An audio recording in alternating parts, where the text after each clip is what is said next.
Hari ini merupakan hari literasi untuk anak-anak kelas 6. Para siswa diperbolehkan membawa satu buku yang mereka sukai ke sekolah untuk membaca bersama-sama di dalam kelas. Di antara anak-anak itu terlihat Tara, dengan wajah muramnya tidak menyentuh buku yang ia bawa sedikit pun. Ibu guru pun menghampiri dan bertanya, "Tara, kok nggak dibaca bukunya?" Tara menjawab, "Iya bu, saya pusing kalau baca buku, rasanya seperti hurufnya berputar-putar." Kira-kira ada apa ya dengan Tara? Assalamualaikum warahmatullahi wabarakatuh. Shalom, Om Swastiastu, Namo Buddhaya, salam kebajikan dan salam sejahtera untuk kita semua. Perkenalkan, nama saya Nabila Sabita, seorang mahasiswa Universitas Negeri Jakarta, Program Studi Pendidikan Khusus Angkatan 2023. Pada video kali ini, saya akan kembali mengajak teman-teman menjelajahi dunia yang menarik sekali. Dan dunia yang akan kita jelajahi pada saat ini ialah The Interesting World of Dyslexia. Terminologi disleksia sudah sempat saya singgung di video sebelumnya yang membahas tentang apa itu kesulitan belajar. Lalu, sebagai bagian dari specific learning disorder atau kesulitan belajar, sebenarnya bagaimana sih disleksia itu mempengaruhi fungsi kognitif seorang anak atau seorang peserta didik?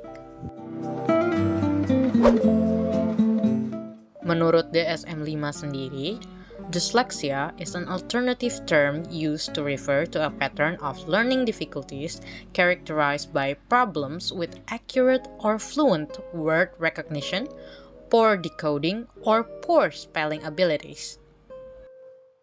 Jadi, secara sederhana, dapat disimpulkan bahwa disleksia adalah gangguan belajar yang mempengaruhi kemampuan membaca, menulis, dan mengeja.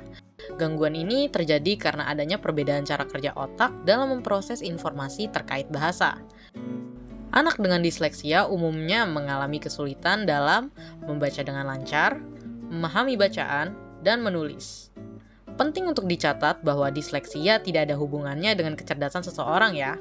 Anak dengan disleksia bisa memiliki kemampuan kognitif yang tinggi di bidang lain, hanya saja karena cara kerja otaknya yang tadi itu berbeda dalam memproses informasi, maka ia mengalami kesulitan dalam membaca.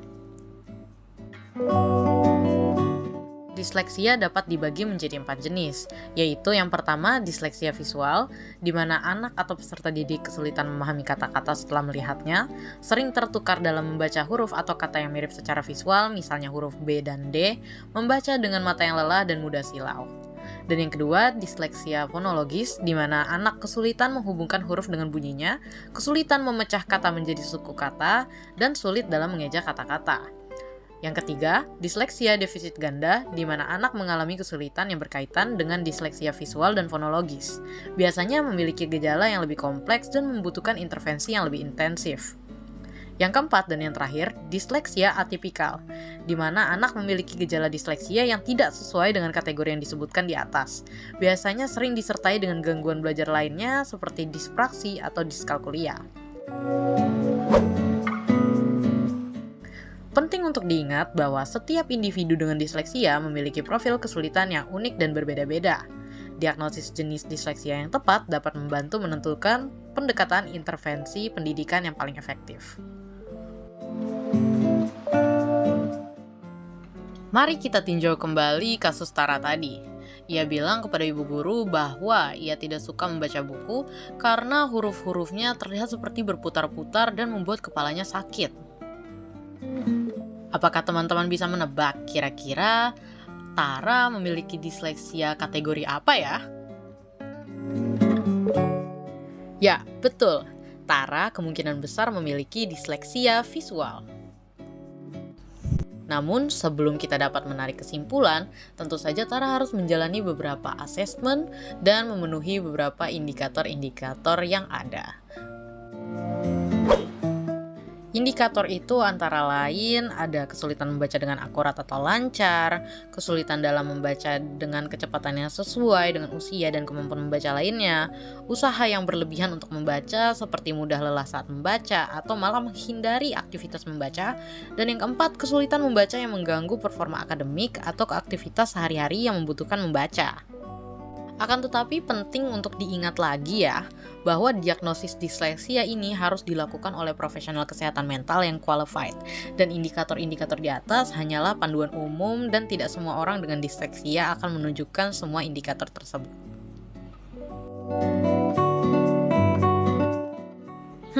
Bagaimana ya kira-kira rasanya membaca dengan disleksia visual seperti yang dimiliki Tara ya? Video yang berjudul Disleksia Simulator dari saluran YouTube AbilityNet kurang lebih dapat mensimulasikan bagaimana rasanya menjadi orang dengan disleksia visual. Mari kita sama-sama membaca dari sudut pandang orang dengan disleksia visual.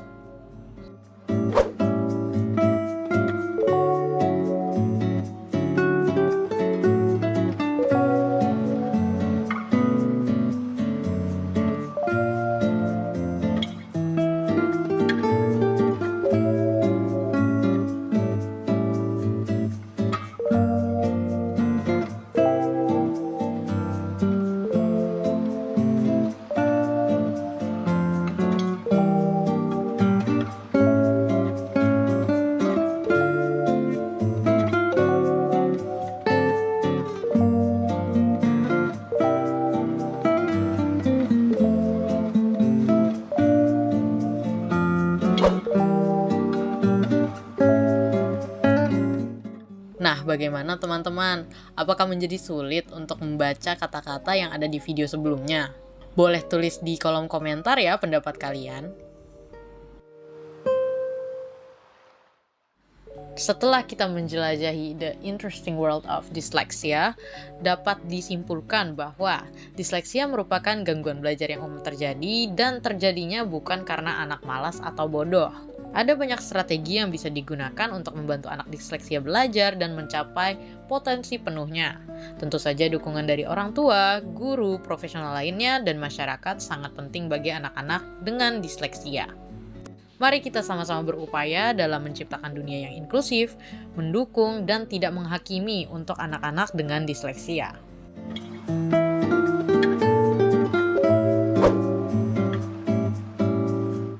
Tidak terasa kita sudah sampai di penghujung video ini. Saya ucapkan terima kasih sebesar-besarnya kepada teman-teman yang sudah menonton video ini sampai habis. Atas kurang lebihnya saya mohon maaf. Wassalamualaikum warahmatullahi wabarakatuh. Sampai ketemu di kesempatan berikutnya.